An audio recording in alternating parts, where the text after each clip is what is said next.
This is Inside Troy Athletics, a look at what's going on and what's coming up for Troy University's Trojans.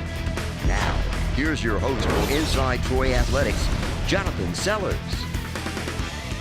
Hello and welcome to Inside Troy Athletics. I'm Jonathan Sellers and I'm joined alongside Jeremy McClain, the Director of Athletics for Troy University. And Jeremy, another big weekend for the football team, and things just keep on rolling over there. And I know very exciting finish down in South Alabama, and just a very exciting atmosphere. I know Coach Brown talked about it, that we won in all three phases. And normally when you hear that, you think offense, defense, and special teams. But he said, no, fans, band, and football. And that was just an exciting way to think about it, because if you were there, you know exactly what he was talking about. Yeah, no doubt about it. I'm not sure I've ever been on the road and had that type of atmosphere from our crowd. And so anywhere I've been. And so that was really special. I think, hats off to our band, our students, our fans. Our students got really excited and involved early, and it's really become a really good rivalry game, which is a big piece of that puzzle. And I think that's a really good thing for college football, for the Sun Belt, for us, for South Alabama. And so they really got excited about that and got involved early. And we ended up I lost count of how many buses we took down through our Student Alumni Association, Student Government Association. And we helped along the way from an athletic standpoint. And so really exciting to see that large number of students and fans show up, and then just the enthusiasm throughout the game was unbelievable, and it played a part in the game. I mean, it really I think helped our guys emotionally when there was some adversity. To have that on the road was pretty special. And one thing that win did was secure bowl eligibility, and that was the first time since I believe 2013 that Troy reached 6 wins. But something the athletics department is doing is going ahead and reserving bowl tickets. Right. Can you explain that process to us? Yeah, so we had a long discussion about, we didn't know when we would get bowl eligible, obviously, but we hoped it would be coming pretty soon. And so we had a long discussion about whether we wanted to go ahead and give people the opportunity to kind of stake their claim to tickets. Right. And although we obviously don't know where we're going, we know what our 5 bowl tie-ins are for the Sun Belt Conference, but we don't know where we'll be headed at this point or what exactly the price of tickets will be. But this was a way for people to say, hey, count me in. I'm going to put my deposit down. It's a refundable deposit, so there's nothing to be lost from going ahead and getting involved. And we had a great response to that over the weekend, right after the game, and on Friday. And so great response to that. And it's something really for us. And a piece of that puzzle is when you get down to bowl selection. And there are a lot of criteria that go into making, deciding where you end up from a conference perspective. But if we are able to say we've got X number of tickets spoken for, that's one other factor in our favor. And so that was one of the reasons we wanted to do it as well. And that will remain open until pretty much it's announced what game we're going to. Correct. And so we'll continue to push that out as the games unfold, as we move forward over the next 5 games. But that will remain open until really until bowl selection time, or until we get to the point where we feel like we need to pull the reins back if the number gets too large. But right now it's open and should be for the foreseeable future.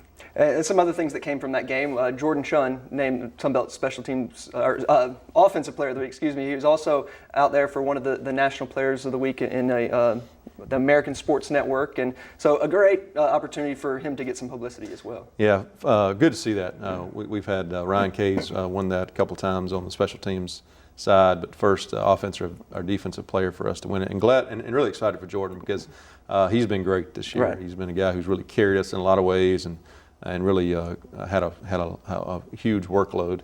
And just to see him get honored like that was, a lot of people are very excited for him, and he's a big part of the reason for our success this year. Also, something else is we're getting votes still in the top 25. We're getting 6 in the AP poll now, and still 6 votes in the coaches poll. So again, recognition for the team and what they're doing. Yeah, absolutely. That's fun to see. That only means so much, but it is great to see the recognition from a national standpoint for what our staff and our student athletes are doing. I think that translated out to 32nd or 33rd in the country basically. around 30, and so that's fun to see. And again, if we continue down that path, I think that recognition will continue. And I think the greatest thing right now, though, is we get that week off, so a team gets a much-needed break. But 3 straight home games, and that's big right now. I don't know how many times since I've been around Troy that we've played 3 straight home games. Right. So this is a great opportunity. It really is unique that we get an opportunity to, especially have a bye week and then play 3 straight at home, and you know, it'll be fun. It'll be fun for our fans to come out and be able to see our team, and hopefully an advantage for us as we kind of go down the home stretch. We got 5 games left, 3 at home, and then finish up with two difficult ones on the road. But should be a good opportunity for us to set up and have a strong finish. A lot of other teams in action right now. I know soccer, they finished up the regular season. They're going to have a little bit of a break this week until they head down to Foley next week for the Sun Belt Conference Tournament, where they'll face South Alabama. Yeah, it's you know, and it's a unique deal. We're the 8 seed, they're the 1 seed, but we did beat them earlier in the year, and so hopefully our team has some confidence going into that, knowing what the matchup is like and being very familiar with them. And so we're excited about the opportunity for them to get into postseason and have a chance to play their way into the opportunity to continue their season. And volleyball team, they're wrapping up their home schedule this week, still have some on the road. Again, that team is playing tough right now. They are trying, but just can't seem to get over that hump right now. Yeah, it's been a tough stretch for sure. And hopefully this home stretch will allow us to get our legs back under us and finish strong. Like you said, we got 3 matches this week at home, and so hopefully that'll allow us to do just that. And I know cross country, they will be hosting the Sun Belt Conference Championship meet this week, but that will be down in Dothan, at Dothan's campus. So a great opportunity for the Wiregrass folks to go out there and get to watch the cross country team. Yeah, it's when that came up and we started looking at places where we could host it, and there's most people would think, well, you're just running distance, so you should be able to do it anywhere, but you really need a good track to do that. And so as we looked around, we focused in on our Dothan campus. Obviously, a lot of space there, beautiful campus, opportunity for us to engage our people in Dothan and the Wiregrass as well. And so excited about that. Should be a good time, and I know the teams coming into Dothan will have a great time, and look forward to our teams competing at a high level in that event. And I know a couple of our teams, the tennis teams and golf teams, are kind of wrapping up their fall schedule and setting things up for the spring as well. That's right. They're all in action this weekend on the road, and wrapping up. Both of our golf teams wrapping up their fall schedule and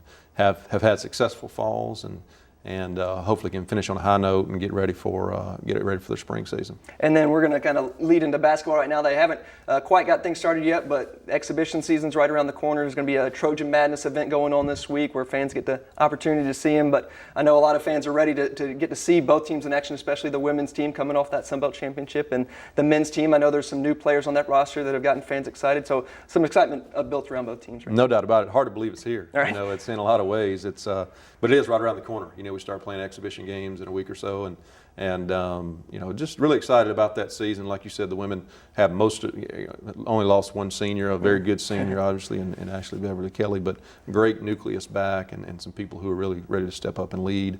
And then on the men's side, we've been young and now are kind of growing into some mature players on that roster, and excited to see that, and then add some key pieces there. So excited for basketball season. It is upon us, which is hard to believe. A lot going on right now. I know we keep on saying that, but remember just to check TroyTrojans.com. You can always do that and see what events are coming up. And as we said, we've got volleyball will be at home this week, so there's always opportunity to go out there and check them. So absolutely. Thank you. Thank you. All right, stay tuned for more coming up on Inside Troy Athletics. And now on Inside Troy Athletics, we're going to talk soccer with the head coach of the program, and that's Coach Jason Hamilton. And Coach, I know the season just hadn't been quite how you wanted it to be. A lot of youth on your team, a lot of injuries, and just a lot of things have not gone as planned for you. But now it's time for the Sun Belt Tournament, so you can really turn it all around with a good run in the tournament and get things going. And what better way to do that? And you start against South Alabama. I know you're going to be the 8 seed, they're going to be the 1 seed, so the odds are not in your favor. You're the underdog going in there, but you've already beaten them this year. You've already snapped their winning streak. What do you think about the way that plays out, that sets up? Yeah, I mean, it's the conference tournament, and any given day, anybody can win. I think we've seen that, especially this year throughout the conference. South had 3 losses this year in the conference, and I think Coastal finished second. They had 3 losses and a couple ties, and it was just a much closer conference than it has been in the past, and even us finishing 8th, if we win one game more, we finish 4th. Wow. And so it's been a really, really tight conference, and us playing South, it's always a tight game regardless of where either team is. I think the last 4 times we've played since I've gotten here, it's been a 1-goal game.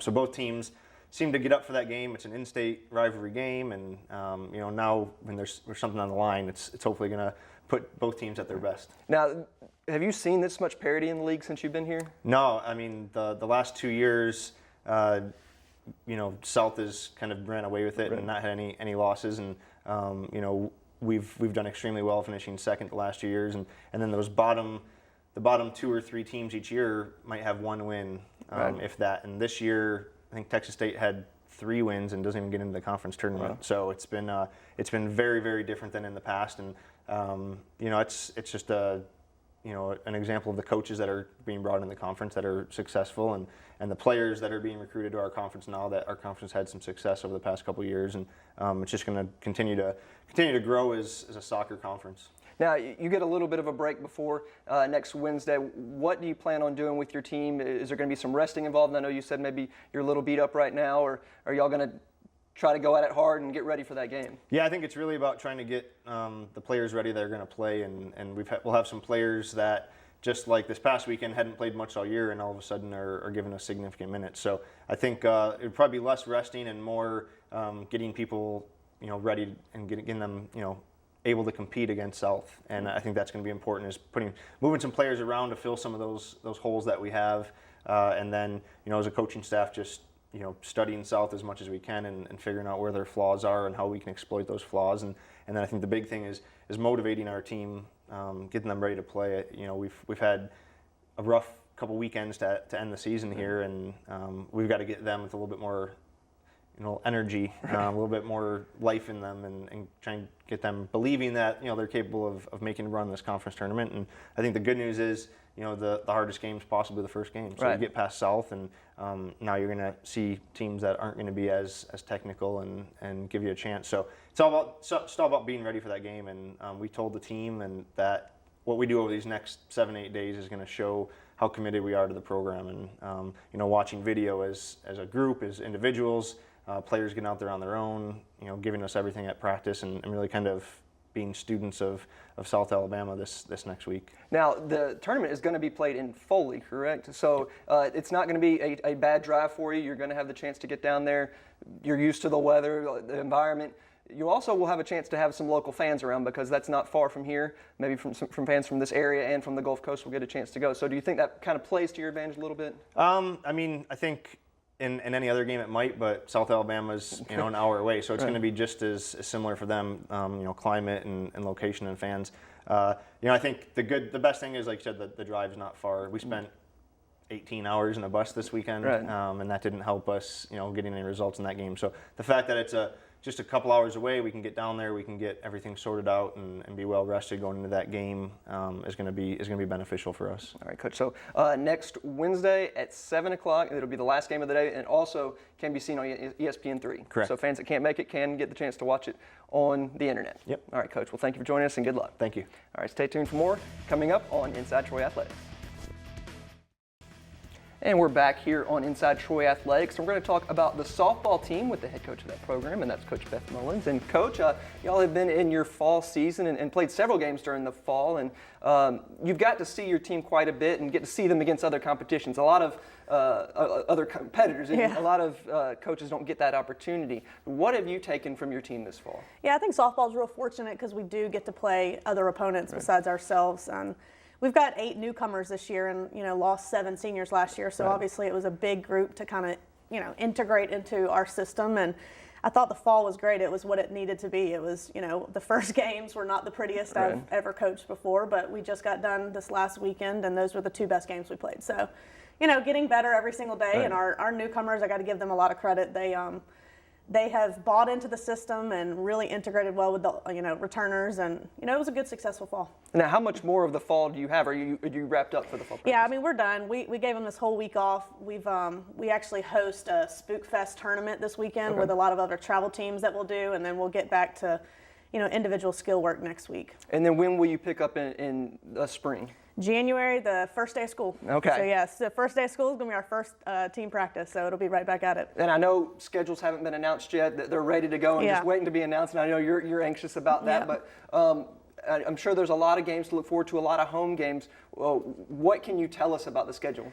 I mean, it's going to be a good, balanced schedule. We actually, last year we stayed at home for 3 tournaments in a row. Right. We're actually going to go on the road down to Boca Raton, Florida at a really good tournament this first weekend of the year, and then go home for 2 weekends, and then we're actually going to go to Baton Rouge to LSU and play some really good competition over there, and then start conference, which I think everybody knows the Sun Belt's a great conference in softball. So, it's going to be every single weekend is going to be a dogfight, whether it's the tournaments we're in or conference, and then, bringing a real, young, youthful team to it and see what they can do.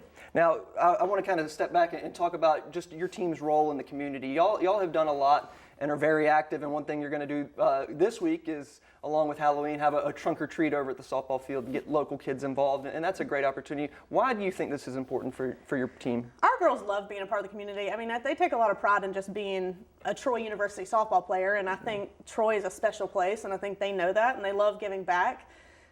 We're really fortunate because the SAC president is a softball player along with the treasurer, so they get us involved in a lot of things that SAC puts on, so we naturally are involved with that. But we have an annual thing called the Trunk or Treat, which is, I think we have 11 games we put on at the field, so it's for 5th grade and under, and it's for the whole community, and it's a blast. Our girls love it, so there's anything from face painting to bobbing for apples any bowling to, they have the craziest, they put on some really fun games, and, we put on good music and get to show off, our field to the community, and just, it's free, and I think the kids love it. And that will be this Thursday from 5 to 7. 5 to 7, and that's just out at the softball field. Just out at the softball field, free. And what other things have y'all been involved in? I saw something, Bench Out Breast Cancer, and that was not necessarily a softball team, that was SAC, but... Right, SAC, and again, I think a lot of our girls got involved in that. We do a lot of stuff with the Christian Love Center, and just we went and opened car doors this morning for the elementary school and stuff like that. So anything involving the youth in particularly, our girls really do enjoy doing, because I think any time a kid can get involved with athletics and really look up to athletes, I think that's good role models, and that can keep kids out of trouble, and I think it kept a lot of our kids out of trouble. So our girls really do love, it's a small town, and I think the town appreciates all that our girls have done for it. All right, Coach. Well, thank you. And again, Thursday, 5 to 7 out at the softball field. Great opportunity. Trunk or treat. Come out and get some candy and have some fun with the softball team. It's going to be a blast. All right, Coach. Thank you. Thank you. All right, stay tuned for more coming up on Inside Troy Athletics.